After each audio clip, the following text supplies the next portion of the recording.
In this video, I will show you how to simply find save gig on Fiverr account using Fiverr app. Whether you are using Android phone, iPhone or tab, just follow the step. Open up your Fiverr app.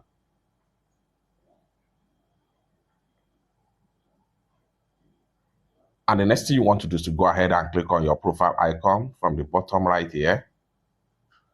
Then scroll down right here. Click on support.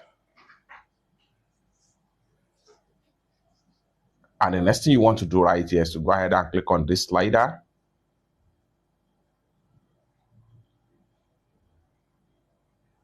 Click on lists.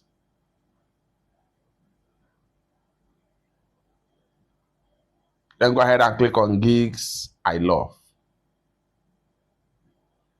So here you go. At this point here, you see all gigs that you have been saved so far in your Fiverr account. The more you scroll down, the more you see all the gigs right here. It's that simple. For more useful tutorial, tips and tricks about Fiverr topic like this, consider to subscribe. Thank you so much for watching, and I hope to see you in my next video. Bye for now.